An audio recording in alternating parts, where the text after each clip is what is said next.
Hi everyone, in this video I'm going to introduce you to the concept of dispersions and degree of freedom. Dispersion. Okay. So in previous video we talked about the concept of central tendency. So with central tendency we are trying to summarize or give a summary of your data set by one number, right? So we are able to use mode, mean, and median.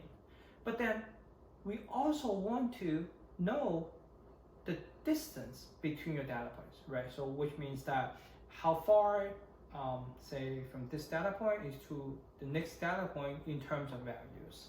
So with that, we want to have a way to capture the distance. So with that, we are gonna talk about the concept of dispersions. So dispersions, basically, it just, we're trying to capture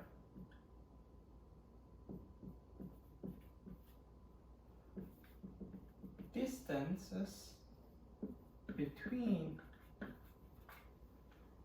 your data. Okay, very good. So before we go into this concept, I want to give you some terminologies that we're going to use.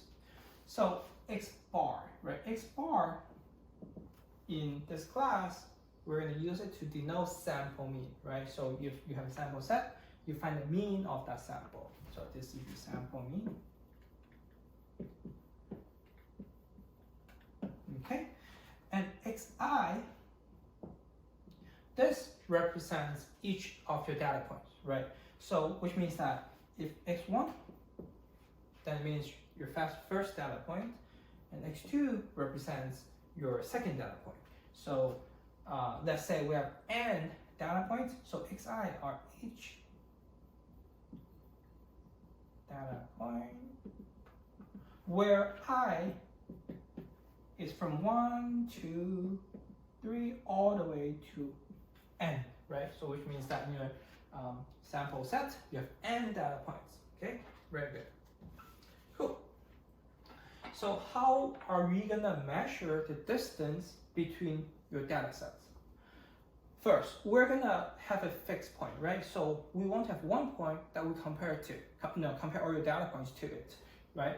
So the fixed point that we're gonna use is your sample mean, right? So we want to capture the distances from each single data point to the sample mean, okay? X bar, let's say it's the fixed point.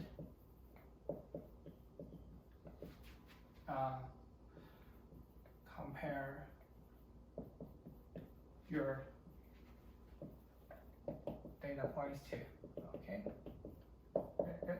Okay, so we're going to use the sample mean. What are the ways we are able to do this? The first way is, let's say we want to, so first way is we want to sum up Xi minus X bars and divide by, say, n, right? So we want to find the average distance from the sample mean here. What does this represent, right? So we're going to say, let's pick, this is from I goes to 1 to n, right? So basically what it says is we're going to take x1 minus x bar. We get the distance, and then x2 minus x bar, we get the distance, and then we're going to sum up all the distances, and so that way we are able to capture all the distances from the sample mean. But we have a problem here, right? As you can see, some values is bigger than x bar. Some values are smaller than x bar, and that's exactly how we calculate our sample mean, right? So we take the averages, and then if you sum up all the distances from all the sample points, what you will get? You will get 0, because all the values that's less than the sample mean will be canceled out with all the values that's bigger than the sample mean, right? So this is not useful because this is always equal to 0. Always equal to 0, right? So the negative is going to cancel with the positive. It's not going to be helpful. So not helpful. Always 0, not helpful.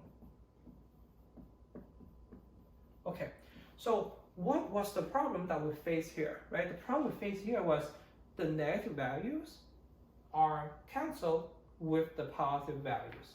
How are we gonna correct this problem? You know, one way is just let's take the absolute value of the distances.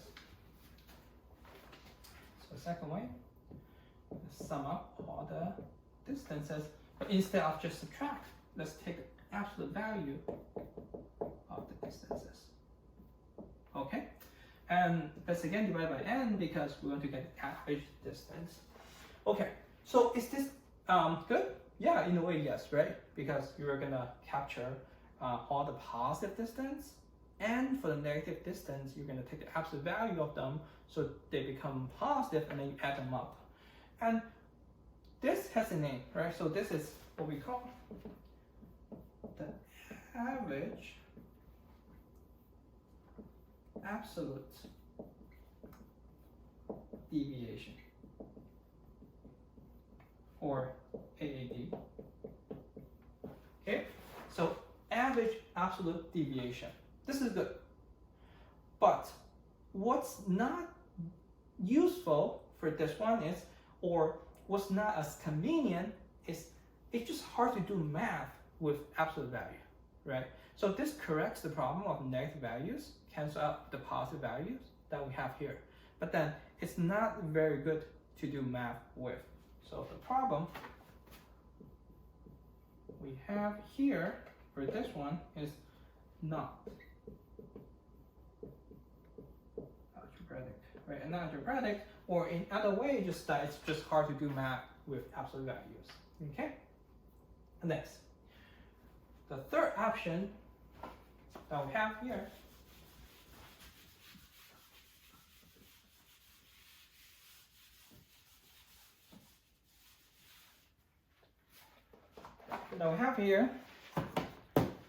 is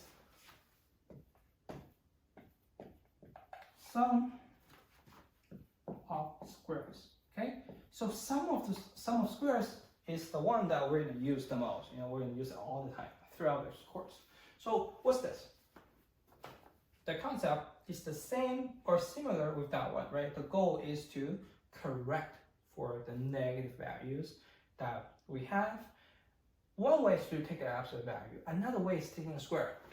Okay, so we can sum up I equals to 1 to n, and instead of taking the absolute value, we're going to square it, right? So we're going to get each data point, subtract the sample mean, and then we're square it. Okay, we're going to take a square of it.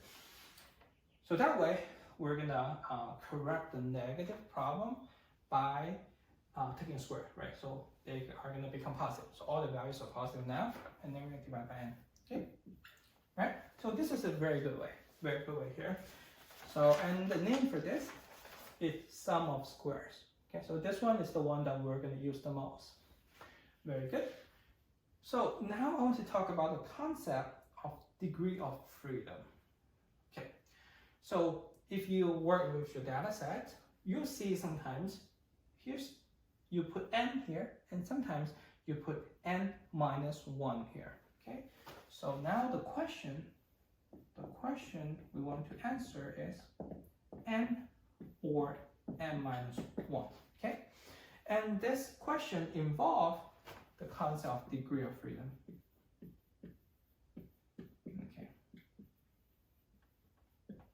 Okay, so degree of freedom, it's a concept that we want to go into detail in future videos, but for now, the degree of freedom using n or using n minus 1, it really depends on the scenario or the goal that you have, right? Whether you want to use n or n minus 1, or no, whether you should use n or you should use n minus 1 depends on what are you working on, you know, what's your goal. Okay, so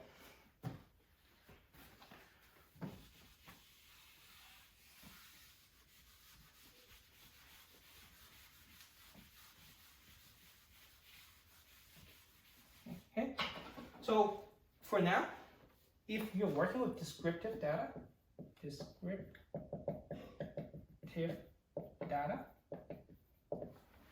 then you divide your sum of squares by n.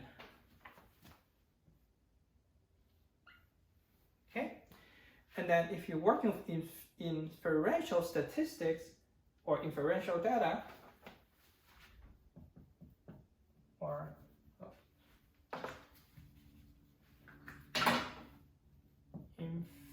inferential statistics, let me also correct the one above, that makes a little bit more sense here. Okay, then you're going to use n-1. What it means. So if you have a data set, you have a sample data set, and you want to get the sum of squares of the set itself, right? Then in the case, you'll be working with descriptive statistics because you're only describing the data set itself. You're going to use n. And then if you're using that sample data set, but you want to use that result to talk about the population, then or talk about the population data's distance between each other, then you'll be using n-1. Let me give you a quick example here. Okay, so if you want to talk about, for example, if you want to talk about this class, right, business, statistics, students, right, score, okay? So if we want to talk about how different are this class student scores between each other, right? So with that question, we're only looking at this class, right? This class involves say 40 to 50 students, but then we're not talking about other people outside the class, right? So this class, on focusing on this class, we'll be using n, right? Number of students in this class. But then if we want to apply the results we get here, right? So if we want to say what are the scores difference of the whole Cal State Los Angeles students score, then we'll be talking about inferential statistics. So if we want to apply the whole Cal State Los Angeles, right? In that case, we'll be looking at n-1. Okay, very good. That's good. So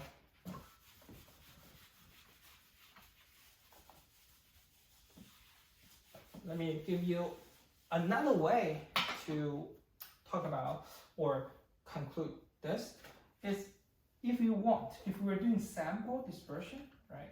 Sample dispersion, then we'll be using n, sample size. If we are looking at population, or not population yet, but if we are using the samples results and then to look for the population dispersion,